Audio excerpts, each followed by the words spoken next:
नमस्कार मित्रांनो, मी प्राध्यापक नितीन ज्ञानेश्वर पाकटकर, संपादक रोखोक मावळ।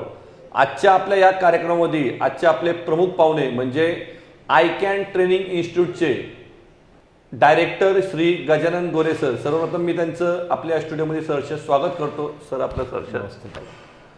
मित्रांनो, खऱ्या अर्थाने आजची ही मुलाखत एक आगळीवेगळी मुलाखत आहे। त्याचं कारण तसंच आहे की आपल्या देशामध्ये असे अनेक विद्यार्थी असतात की ज्यांचं अंतिम ध्येय असतं की माझ्या मातृभूमीसाठी मला माझ्या मातृभूमीची सेवा करायची। मग ती इंडियन आर्मीच्या माध्यमातून असेल, इंडियन नेव्हीच्या माध्यमातून असेल, इंडियन एअरफोर्सच्या माध्यमातून असेल, आणि त्यासाठी त्यांचं अंतिम ध्येय असतं एनडीएमध्ये प्रवेश घ्यायचा। आणि त्या एनडीएमध्ये प्रवेश घेत असताना त्याची पूर्वतयारी म्हणून त्याची पहिली पायरी म्हणू आपण, त्याची पहिली पायरी म्हणजे सैनिकी स्कूलमध्ये ॲडमिशन घ्यायचं। मित्रांनो, आपल्या सर्वांना ज्ञात आहे की इयत्ता 6वीला आणि इयत्ता 9वीला सैनिकी स्कूलमध्ये तुम्हाला ॲडमिशन दिलं जातं, पण त्यासाठी तुम्हाला त्या स्कूलची एंट्रन्स एक्झाम जी ऑल इंडिया लेवलवर असते। या सैनिकी स्कूलच्या एंट्रन्स एक्झामबद्दल सांगायचं म्हटलं तर इतर सर्व एंट्रन्स एक्झामच्या तुलनेमध्ये ही एक्झाम अतिशय टफ मानली जाते। आणि ह्याच एंट्रन्स एक्झामची तयारी करून घेण्यासाठी या इन्स्टिट्यूटची स्थापना झाली। मित्रांनो, खऱ्या अर्थाने आज आपल्या या मावळ तालुक्याच्या या मातीमध्ये, या भूमीमध्ये या इन्स्टिट्यूटची स्थापना झाली। आणि या इन्स्टिट्यूटबद्दल सांगायचं म्हटलं तर महाराष्ट्रामध्ये सर्वात जास्त रिझल्ट ओरिएंटेड इन्स्टिट्यूट म्हटलं तर आयकॅन इन्स्टिट्यूटचं नाव सर्वप्रथम घेतलं जातं। आणि म्हणून आज आपल्या या मावळ तालुक्यातल्या विद्यार्थ्यांना सुद्धा नक्कीच या इन्स्टिट्यूटचा कसा लाभ घेता येईल, कारण आपण पाहतोय की मावळ तालुक्यामध्ये सुद्धा बऱ्याच विद्यार्थ्यांना आपल्या मातृभूमीबद्दल एक प्रेम असतं, या मातृभूमीची सेवा करावी असं त्यांचं सुद्धा ध्येय असतं। आणि म्हणून येणाऱ्या काळामध्ये या मावळ तालुक्यातनं सुद्धा इंडियन नेव्ही असेल, इंडियन एअरफोर्स असेल, इंडियन आर्मी असेल, इथं सुद्धा आपल्या मावळ तालुक्यातले विद्यार्थी अधिकारी म्हणून दिसले पाहिजे। आणि त्यासाठीच आज चला आपण आज सरांच्या माध्यमातून त्यांच्या या इन्स्टिट्यूटची कार्यप्रणाली कशी आहे, ते नक्की इथं कशी तयारी करून घेतात, त्यांच्या इन्स्टिट्यूटच्या माध्यमातून आज सैनिकी स्कूलमध्ये एंट्रन्स एक्झाम विद्यार्थी कसे क्रॅक करतात आणि भविष्यात ते एनडीएमध्ये कसे प्रवेश घेतात, हे सगळं आपण आज या इंटरव्ह्यूच्या माध्यमातून जाणून घेऊया। मी पुन्हा सरांचं आपल्या स्टुडिओमध्ये सहर्ष स्वागत करतो। सर आपलं पुन्हा सहर्ष स्वागत। धन्यवाद। नमस्कार, माझं नाव गजानन दत्तात्रय गोरे। सर्वप्रथम मी आज रोखोक मावळ आणि आपले सर्वांचे लाडके नितीन पाकटकर सर यांचं मी पहिल्यांदा आभार मानतो की त्यांनी मला एक संधी दिली की आपल्या मावळ तालुक्यामध्ये जशा प्रकारचं इन्स्टिट्यूट आपण चालू केलेलं आहे तर ते सर्व लोकांपर्यंत पोहोचण्यासाठी जे त्यांनी एक मुलाखतीच्या माध्यमातून एक मला प्लॅटफॉर्म दिला, त्याबद्दल मी त्यांचे सर्वप्रथम आभार मानतो। सर, मी जसं आत्ता नमूद केलं की खरोखर आज आमच्या चॅनलला सुद्धा एक अभिमान आहे की आपल्या या मावळ तालुक्यामध्ये तुमची ही संस्था आज कार्यरत आहे। आणि या माध्यमातून खऱ्या अर्थाने आज मी डायरेक्टली म्हणू इच्छितो की देश सेवेचंच काम तुमच्या माध्यमातून घडतंय, बरोबर की नाही?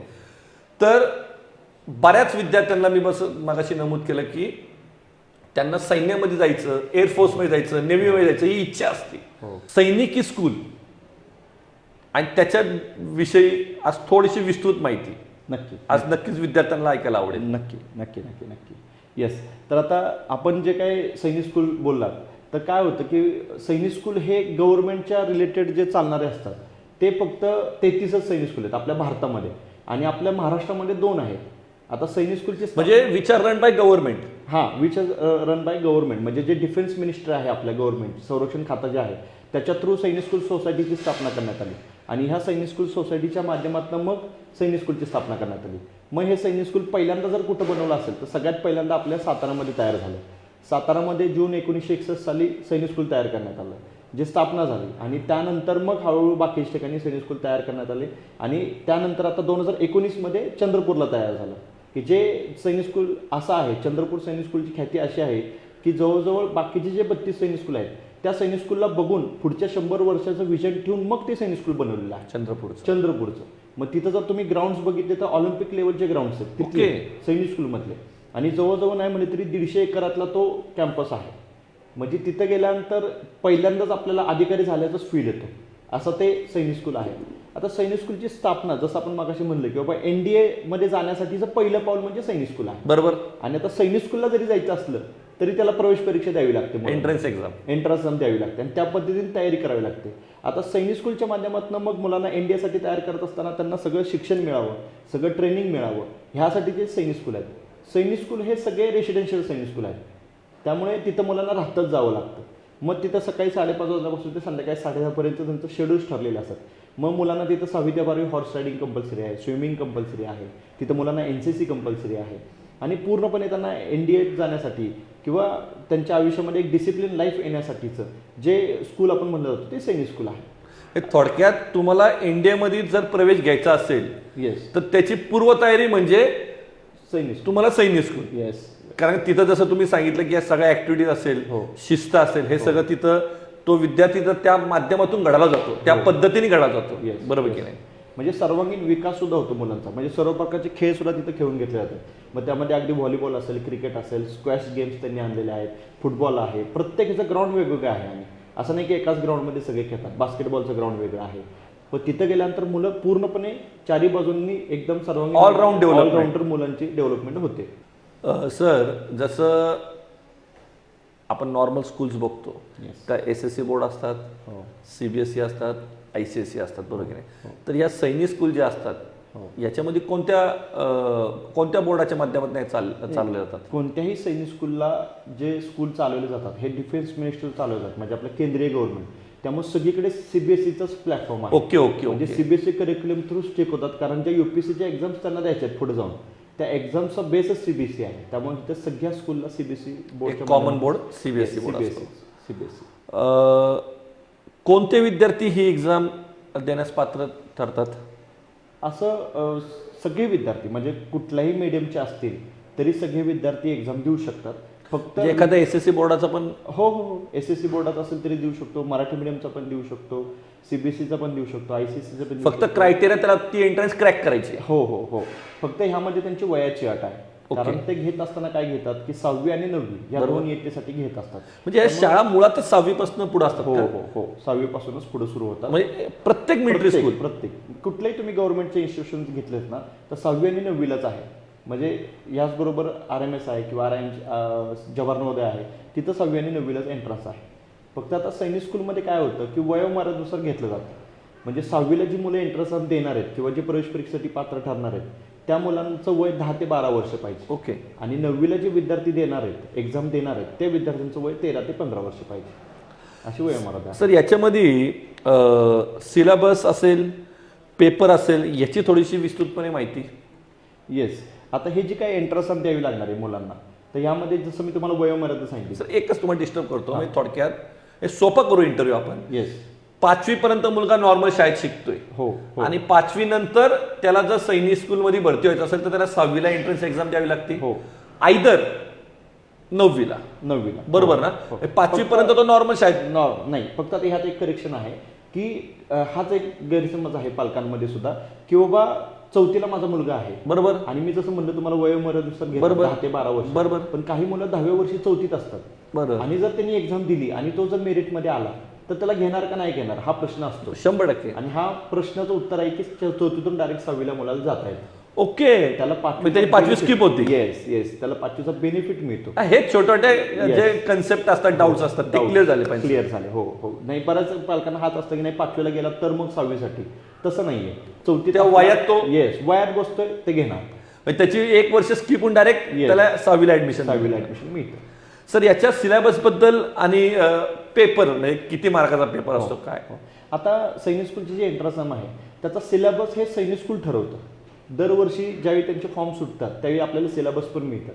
त्या सिलेबस प्रमाणे आपण मुलांना शिकवतो. आता एक तुम्हाला थोडंसं डिस्टर्ब करतो. आता एक नॉर्मल माणसाला पहिला प्रश्न काय पडतो की याचे फॉर्म, जसं तुम्ही आता बोलून गेले किंवा फॉर्म ग्राउंड लेवल पासून, सर, की एखाद्या आमच्या तालुक्यातल्या विद्यार्थ्यांनी जर हा इंटरव्ह्यू पाहिला तर त्याला प्रत्येक गोष्ट अगदी सोप्या भाषेत क्लिअर झाली पाहिजे. बरोबर. की याचे फॉर्म कधी सुटतात, त्याची वेबसाईट काय, सगळं तुम्ही आधी विस्तृतपणे सांगा. बरोबर. तर खऱ्या अर्थाने हा इंटरव्ह्यू आमच्या या तालुक्यात हा विद्यार्थ्यांना फायदेशीर झाला. नक्कीच. आता ह्याचे जे फॉर्म आहेत ते फॉर्म ऑक्टोबर महिन्यामध्ये सुटतात. ऑक्टोबर, सप्टेंबर एंडिंग किंवा ऑक्टोबर महिना यामध्ये हे फॉर्म सुटतात. जर यामध्ये बघायला गेलं तर मुलांना फॉर्म भरत असताना काही डॉक्युमेंट्सची सुद्धा आवश्यकता आहे, त्याबद्दल पण मी तुम्हाला माहिती देईन. पण पहिल्यांदा आता माहिती देईन की बाबा हे परीक्षेत स्वरूप काय आहे, बरोबर. स्कूलच्या परीक्षेत स्वरूप काय आहे. फॉर्म कधी सुटतात तर ऑक्टोबरमध्ये सुटतात. परीक्षेत स्वरूप असं असतं की ऑब्जेक्टिव्ह टाईप परीक्षा असते, म्हणजे ABCD असे प्रश्नोत्तरांमध्ये परीक्षा असते. मुलांना 4 विषयांचा अभ्यास करावा लागतो 6वीसाठी, मॅथ्स, GK, IT आणि इंग्लिश. IT? हां, आता IT मध्ये बऱ्याच जणांना असं वाटतं की इन्फॉर्मेशन टेक्नॉलॉजी असेल, पण तसं नाही. इंटेलिजन्स आहे, त्यामध्ये लॉजिकल रिझनिंग जे कन्सेप्ट असतात तो सिलेबस सगळा सैनिक स्कूल देतं. जशी स्कॉलरशिपची एक्झाम असते तसंच सेम, फक्त ज्याचा हार्डनेस आहे तो खूप जास्त. मी मागाशी जसं नमूद केलं की ही देशातली एक टफ मधली सगळ्यात हार्ड एक्झाम असेल तर सैनिक स्कूल आहे असं आहे. आणि 300 मार्काचा पेपर असतो. 300 मार्काचा? 300 मार्काचा. आणि ह्या 300 मार्काच्या पेपरमध्ये मग प्रत्येक सैनिक स्कूल वाईज मेरिट वेगळं असतं, त्या मेरिटनुसार मुलांना घेतलं जातं असं आहे. तर हा परीक्षेचा सगळा फॉर्मॅट आहे. 300 मार्काचा पेपर असतो. 300 मार्काचा त्याची पेपर. कालावधी तो 300 मार्काचा पेपर किती वेळात किती? काय? हां, येस, तो पेपर 2.5 तासात म्हणजे 150 मिनिटात सोडवायला लागतो मला. ओके. आणि so in 150 minutes you have to solve 300 marks paper. 300 marks paper, 175 questions असतात. इंग्रजी माध्यमातून असतो. हां, आता ह्यामध्ये कसं आहे, इंग्रजी माध्यमातून पण देऊ शकतो आणि मराठी माध्यमातून पण देऊ शकतो. मराठी माध्यमातून हो असतं. हो. आता सैनिक स्कूलनं काय केलेलं आहे की जे स्टेट आहे, Local भाषा. स्टेट वाईज लोकल लँग्वेज असेल तर तिथून, म्हणजे आता कर्नाटकातली मुलं कन्नड भाषेत पण देऊ शकतात, ओके, ओके. गुजरातमधली मुलं गुजराती भाषेत देऊ शकतात, तसंच आपल्या महाराष्ट्रातली मुलं मराठी भाषेत देऊ शकतात किंवा बाकीची हिंदी भाषेत सुद्धा देऊ शकतात. असं त्यांनी दोन्ही लँग्वेजमध्ये दिलेलं आहे. सर, आता पालकांच्या दृष्टीने सगळ्यात महत्त्वाचा विषय, जायची तर इच्छा आहे, करिअर करायची इच्छा आहे, शेवटी खिशालाही परवडलं पाहिजे माझ्या भाषेत, बरोबर की नाही? तर याची काय साधारण म्हणजे फीस स्ट्रक्चर कसं असतं आता किंवा कसं इन्स्टॉलमेंट बेसिस काय बरोबर असतं? बरोबर.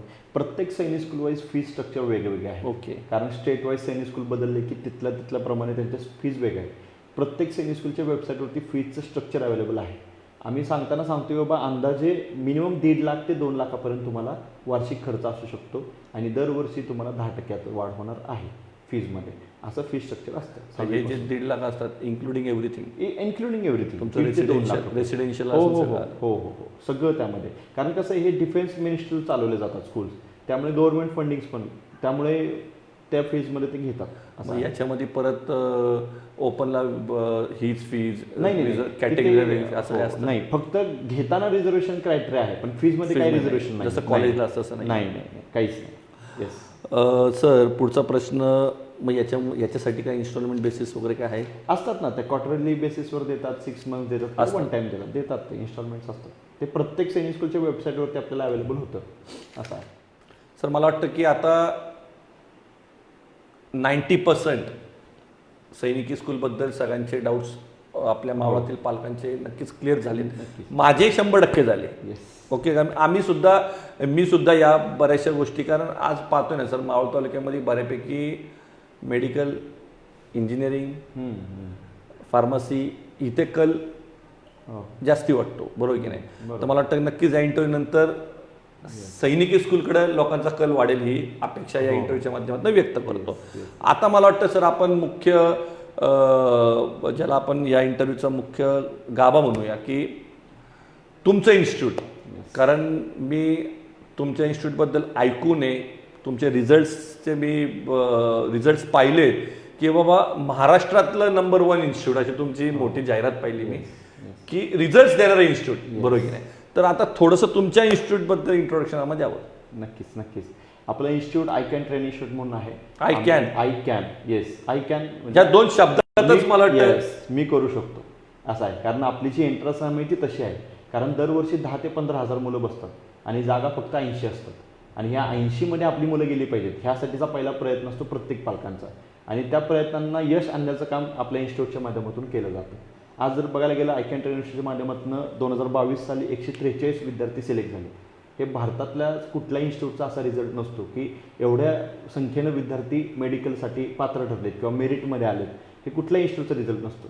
आज जर म्हणजे हे 143 ऑल ओव्हर इंडिया, हो ऑल ओव्हर इंडियाच्या माध्यमातून आपण केलेले आहे. आज जर बघितलं तर अशा आमच्यासारख्या बऱ्याचशा इन्स्टिट्यूट्स आहेत महाराष्ट्रामध्ये, 100%. पण रेसिडेन्शियल चालून सुद्धा 2-3 मुलं लागणं सुद्धा मुश्किल असतं. अगदी बोटावर मोजण्या इतकी विद्यार्थ्यांची संख्या त्यांची सिलेक्ट झालेली असते. पण आपलं एकमेव इन्स्टिट्यूट असं आहे की एवढ्या प्रमाणामध्ये आपल्या इन्स्टिट्यूटचा रिझल्ट लागतो. कारण त्याच्यामागे काही गोष्टीसुद्धा आहेत की आपण कशा पद्धतीने घेतो, मुलांच्या डेव्हलपमेंट्सवरती कसे फोकस करतो, मुलं कुठल्या लेवलला आहेत, आपण त्यांना कशा पद्धतीने शिकवलं पाहिजे, काय केलं पाहिजे, मुलांची मनं समजून घेऊन त्यांच्यावरती वर्कआउट केलं पाहिजे, मॅथ्सचं जे काय बेसिक आहे ते बेसिक कसं स्ट्रॉंग केलं पाहिजे, स्पीड कसं आणलं पाहिजे, ह्यासाठी आम्ही काही वेगवेगळ्या गोष्टीसुद्धा करतो. आमचा ॲपसुद्धा आहे, ज्या ॲपच्या माध्यमातून मुलांना आम्ही टेस्ट पेपर्स वगैरे सुद्धा देतो की जेणेकरून मुलांचं स्पीड वाढतं असं आहे.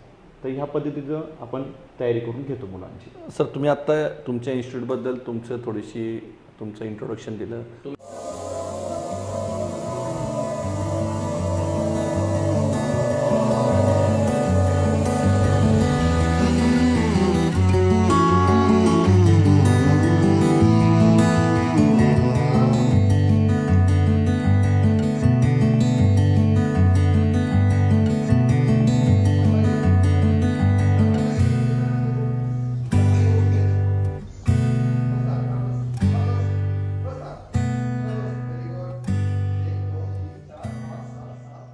तुम्ही एक्झामची प्रक्रिया सांगितली, एक्झाम कंडक्शनची सांगितली, मार्क्स, सिलेबस सगळं सांगितलं, बरोबर आहे.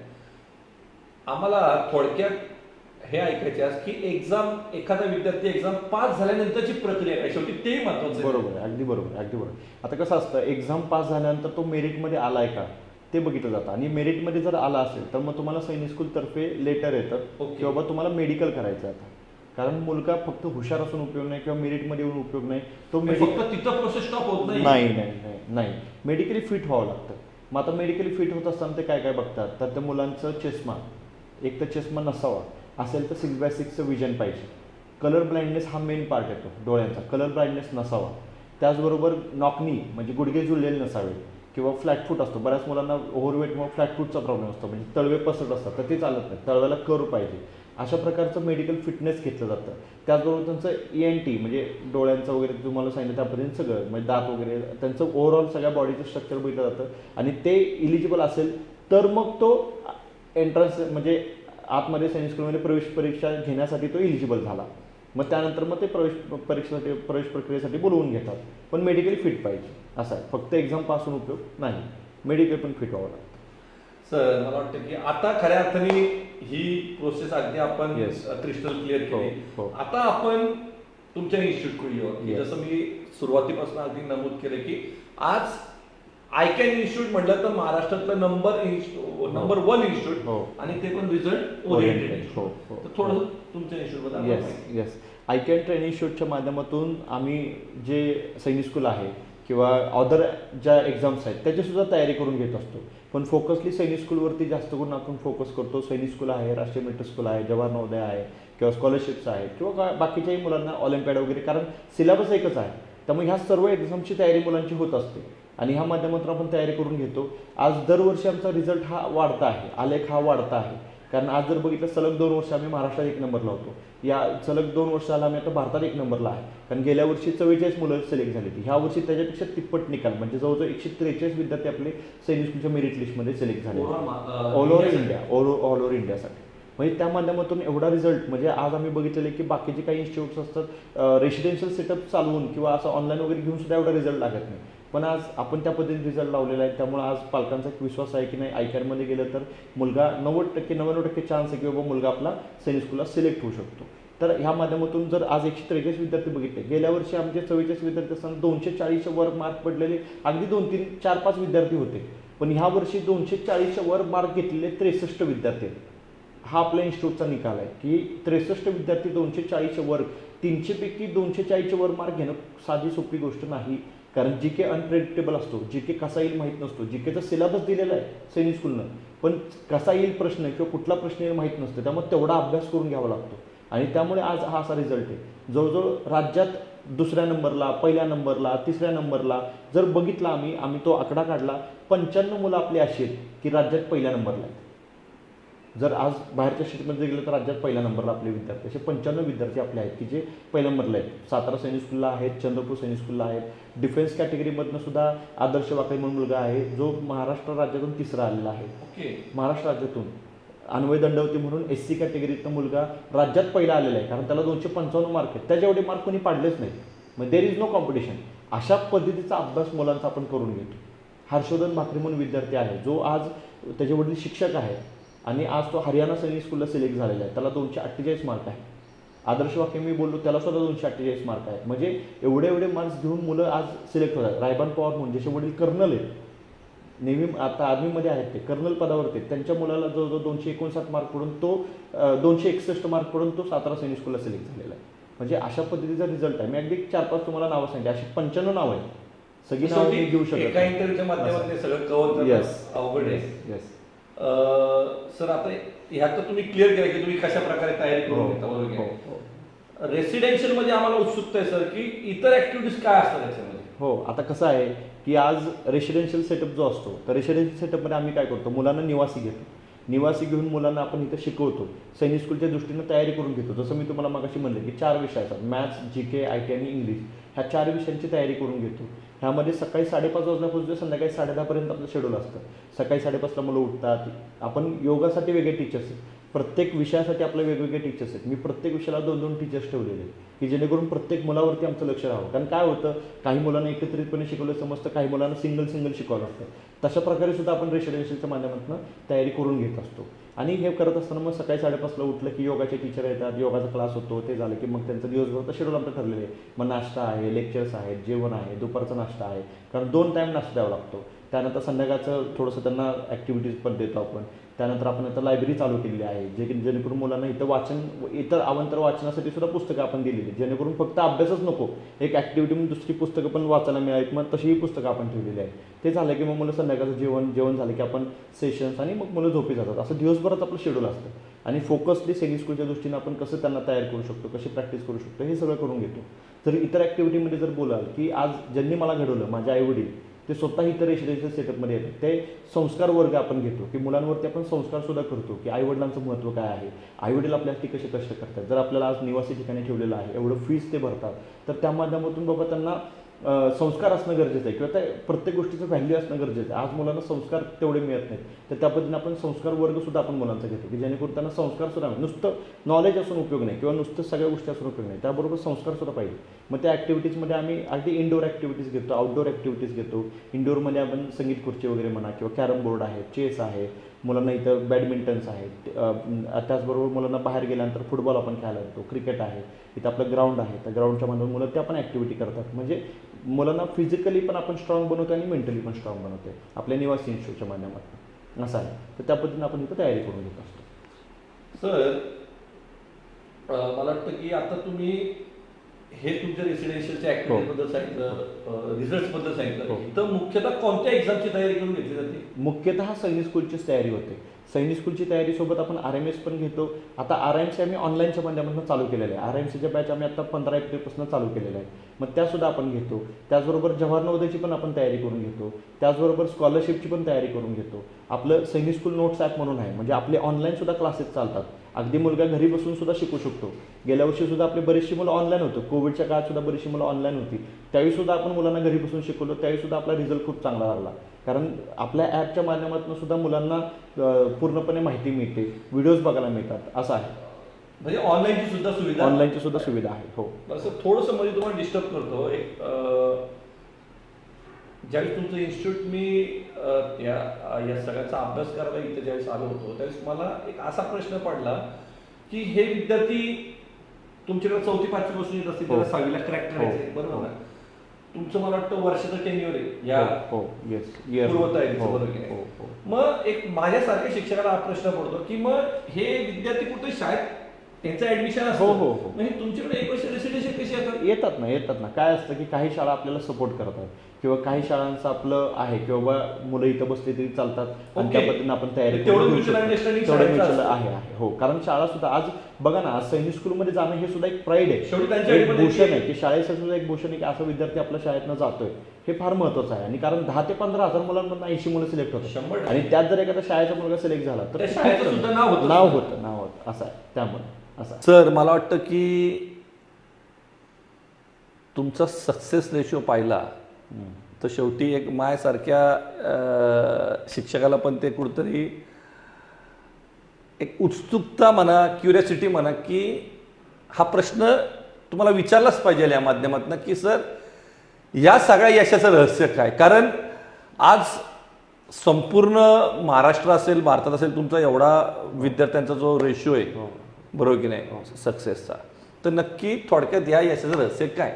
यशाचं रहस्य म्हणजे कसं आहे की मुलांची प्रॅक्टिस करून घेणं हेच त्याच्या मागचं हे आहे, रहस्य आहे की आम्ही काय करतो, आम्ही मुलांची प्रॅक्टिस जास्त करून घेतो. त्यांच्या हाताखालून वेगवेगळ्या प्रकारचे पेपर्स जातात, मॅथ्सचे म्हणा, जी केचे म्हणा.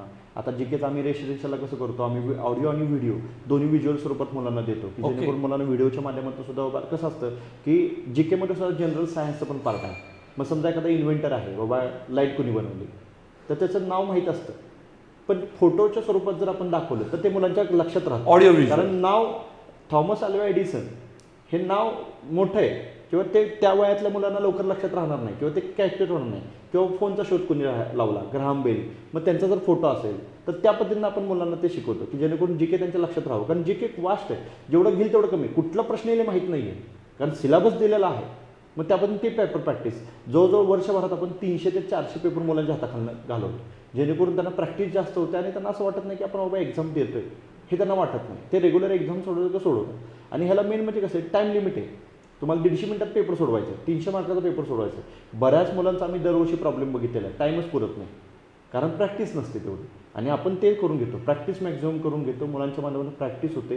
पेपर्स आपल्याकडे तेवढे आहेत, प्रत्येक विषयाचे आपल्याकडे 150-150 पेपर तयार आहेत. कुठल्याही इन्स्टिट्यूटमध्ये एवढे पेपर्स तयार नसतील जेवढे आपल्याकडे पेपर्स तयार आहेत. आम्ही रोजच्या रोज डेली आमचे टीचर्स पेपर काढतो. त्यामुळे पेपरची जी क्वालिटी आहे ती सैनिक स्कूलच्या पेपरच्या पद्धतीनेच आपण पेपर काढतो.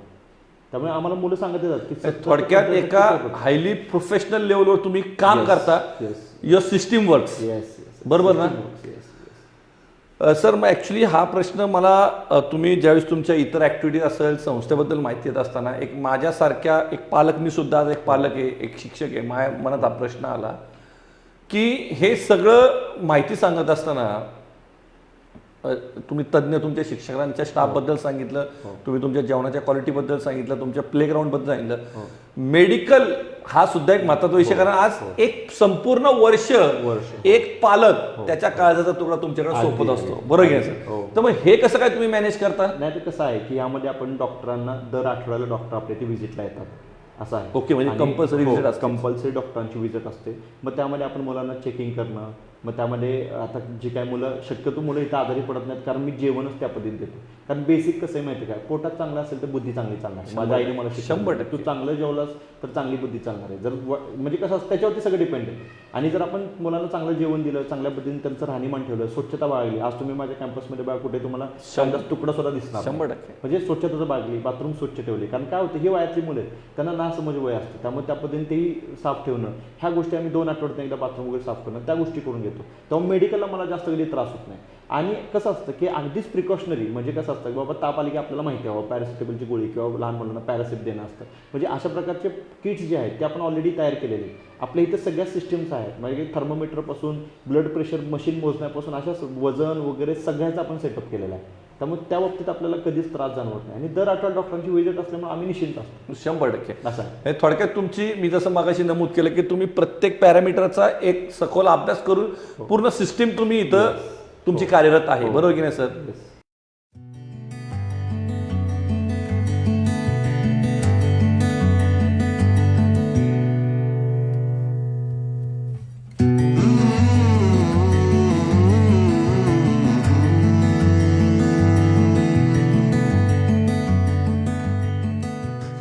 तर मला वाटतं सैनिकी स्कूल आता सगळं क्लिअर झालं की 6वी ते 12वी, बरोबर की नाही? 12वी नंतर ही विद्यार्थी फक्त इंडियालाच जातात का? नाही नाही, असं काही नाही आहे. असं काय कसं असतं माहिती आहे का, 6वी ते 12वी एज्युकेशन त्यांचं CBSE बोर्डातून होतं. 11वी 12वी 2 वर्ष सैनिक स्कूल ह्यांना एनडीए फिरवून आणतं आणि एनडीएमध्ये जाण्यासाठीचं एक मोटिवेशन तिथून दिलं जातं. SSBची पण तयारी होते. मग 11वी 12वी 2 वर्ष झाल्यानंतर 12वी नंतर मुलगा घरी येतो. मग पालकांनी ठरवायचं की त्याला इंडियन पाठवायचं का INA मध्ये पाठवायचं. आता INA म्हणजे काय, इंडियन नेव्हल अकॅडमी आहे, बरोबर, जिथं फक्त नेव्ही ऑफिसर्स घड, जी केरळला आहे, जिथं फक्त नेव्ही ऑफिसर्स घडवतात. आणि इंडियाला 3 इथलं म्हणजे आर्मी, नेव्ही, एअरफोर्स. बरोबर. पण सगळेच विद्यार्थी तिकडे जातात असं नाही. कारण दरवर्षी विद्यार्थी, मग काही विद्यार्थी IAS ला जातील, काही विद्यार्थी IPS ला जातील, काही विद्यार्थी म्हणतील की मी डॉक्टर होतो, मग ते नीटची एक्झाम देतील. 12वी नंतर सगळ्या एक्झाम्स देतात, ते एनडीएचे पण देतात, जेई पण देतात, नीट पण देतात आणि बाकी युपीएससी एमपीएससीचे पण असे विद्यार्थी आहेत की त्यांचं ध्येय फक्त एनडीए नसून इतर पण सैनिकी स्कूलमध्ये ऍडमिशन घेतात आणि ओके, शेवटी आयुष्यभरासाठी ही शाळा तुम्हाला घडवत असते. जे डिसिप्लिन लाईफ त्यांना मिळतं. मग त्यानंतर तुम्ही 6वी ते 12वी झाल्यानंतर त्या विद्यार्थ्याला जर तुम्ही म्हणला की नाही बाबा आज रविवारी झोप थोडा वेळ, तो झोपणार नाही, तो 5:30 उठून त्याचं रुटीन चालू करणार. हे डिसिप्लिन लाईफ म्हणजे प्रत्येक गोष्टी तुम्हाला तो असं सरळ दिसणार. हे डिसिप्लिन लाईफ सैनिक स्कूलमध्ये मिळतं, ते बाकी कुठल्याही स्कूलमध्ये मिळू शकत. मला वाटत नाही की जो विद्यार्थी 6वी ते 12वी एखाद्या सैनिकी स्कूलमध्ये शिक्षण घेतो तो आयुष्याच्या कोणत्या टप्प्यावरती कधी फेल होईल, कधीच नाही. बरोबर ना, कधीच नाही. कारण त्याला शेवटी तसंच तयार केलं जातं एका सैनिकासारखं. हो. कारण आज माझ्या कॉन्टॅक्टमध्ये माझी सैनिक असलेले म्हणजे सैनिक स्कूलमध्ये शिकलेले एवढे लोक ओळखीचे आहेत की आज आपल्या इन्स्टिट्यूटचं नाव ऐकून त्यांना सुद्धा खूप चांगलं वाटतं. कारण ते मला सुद्धा नेहमी म्हणतात की गोरे सर, आमच्या वेळी असे मार्गदर्शन करणारं कोणी नव्हतं. आज तुम्ही जे करताय ते खूप वेगळं काम आहे. आज काही त्यातले असे आहेत की जे एक तर पालक आहेत, माझ्याकडे ॲडमिशन होतं लास्ट इयरला, ते एशिया खंडाचे हेड आहेत एका कंपनीचे. दुसरे पालक असे आहेत की जे रिटायर्ड आहेत, ACP म्हणून रिटायर्ड आहेत, जे ठाण्यामधले आहेत, तर त्यांची सुद्धा मुलं आपल्याकडे शिकतात. आत्ता सुद्धा ह्या वर्षी सुद्धा माझ्याकडे असे काही ॲडमिशन्स आहेत की जे सातारा सैनिक स्कूलचे माझे विद्यार्थी आहेत. त्यांच्या मुलांना म्हणजे तो सुद्धा एक प्राईड असतो की आपण शिकलो त्या शाळेत आपला मुलगा शिकला. शेवटी आपल्या एक संस्थेला सुद्धा ही अभिमानाचीच गोष्ट असते. येस. सर, मला वाटतं की जातात एक शेवटचा प्रश्न. शेवटी आज तुम्ही या आपल्या मावळच्या भूमीमध्ये ही संस्था चालवत आहे, बरोबर की नाही?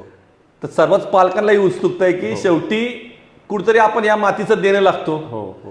तर तुम्हाला अगदी रोखठोकपणे विचारतो की आपल्या म्हणून आता तुम्ही पण मावळकर झाले, आपल्या या मावळ तालुक्यातील विद्यार्थ्यांसाठी काही विशेष योजना तुम्ही या माध्यमातून? नक्कीच. काय आहे की मी सातारचा जरी असलो तरी छत्रपती शिवाजी महाराजांच्या ह्या पदस्पर्शानं पावन झालेल्या भूमीमध्ये मी आहे. त्याचबरोबर इथं देहू आपलं संत तुकाराम महाराजांचं जे स्थान आहे तिथं आपण आहे. त्यामुळं माझ्या परीनं जेवढं मला सवलत देता येईल तेवढी मी नक्कीच सवलत आपल्या मावळ भागातल्या लोकांसाठी, मी पालकांसाठी नक्कीच देईन. आणि अगदी जर काही हुशार विद्यार्थी असतील तर मी माझ्या परीनं जेवढी मला सवलत देता येईल तेवढी नक्कीच देईन. आणि मुलं घडवणं आणि मुलं पुढं अधिकारीसाठी पाठवणं हे माझं मूळ ध्येय आहे. हे आपल्या इन्स्टिट्यूटचं तेच ध्येय आहे की आपल्या इन्स्टिट्यूटच्या माध्यमातून मुलं अधिकारी पदावरती गेली पाहिजेत, एनडीएमध्ये गेली पाहिजे. आणि सैनिक स्कूलमध्ये गेला की तो एनडीएला जाणार हे आम्हाला माहिती. मला वाटतं की सरांना शेवटचा प्रश्न विचारण्याआधी नक्कीच मी आशा व्यक्त करतो की सर, तुमच्या या संस्थेच्या माध्यमातून आपल्या या मावळातले सुद्धा चेहरे येणाऱ्या काळामध्ये इंडियन नेव्ही असेल, इंडियन एअरफोर्स असेल किंवा इंडियन मिलिटरी असेल, इथं आपल्या या मातीतले चेहरे दिसतील, अधिकारी म्हणून दिसतील, ही सदिच्छा व्यक्त करतो. आणि जातात एक शेवटचा प्रश्न सर की पालकांना काही तुम्ही संदेश देणार आहे का या माध्यमातून, तुमच्या संस्थेच्या माध्यमातून? नक्कीच की पालकांना संदेश असा असेल माझा की आज आपण बघा रेग्युलर जर बघायला गेलो तर माझा मुलगा इंजिनियर झाला पाहिजे, माझा मुलगा डॉक्टर झाला पाहिजे किंवा माझा मुलगा चांगला CA झाला पाहिजे, अशासाठी आपण बराचसा प्रयत्न करत असतो. पण बऱ्याच पालकांच्या मनामध्ये एक सुप्त इच्छा असते की नाही माझा मुलगा अधिकारी पण झाला पाहिजे. आज माझ्या मुलाला जवळजवळ 200-300 लोकांनी सल्यूट केलं पाहिजे. आणि हे घडू शकतं फक्त एनडीए किंवा अधिकारी पदावरती गेल्यानंतर ह्या गोष्टी घडू शकतात. तर त्यासाठी आपल्या संस्थेच्या माध्यमातून जे काही मुलांसाठी करता येईल त्या गोष्टी आपण दरवर्षी करतोय. आणि आपल्या मावळ भागातल्या मुलांसाठी सुद्धा मी ही गोष्ट करणार. फक्त पालकांनी थोडं त्या दृष्टीनं विचार केला पाहिजे की आपला मुलगा सुद्धा आपल्या देश सेवेसाठी काम केलं पाहिजे, अधिकारी पदावरती गेला पाहिजे. त्यासाठी मी शुभेच्छा देतो आणि पालकांनी ह्या गोष्टीचाही विचार करावा अशी आशा व्यक्त करतो. मला वाटतं की गेली अनेक वर्ष या संस्थेच्या माध्यमातून आज सरांनी असंख्य विद्यार्थी घडवलेत जे आज आपल्या मातृभूमीसाठी सेवा करतात, ते बरोबर घेण्याचं. तर नक्कीच सरांनी जसं नमूद केलं की या मावळ तालुक्यातील विद्यार्थ्यांसाठी सुद्धा मी माझ्या परीने जास्तीत जास्त योजना राबवायचा प्रयत्न करेल. तर नक्कीच आपण या संस्थेचा फायदा, याचा लाभ घ्यावा ही सदिच्छा व्यक्त करतो आणि आपल्या सगळ्यांचा तुर्तास निरोप घेतो. धन्यवाद.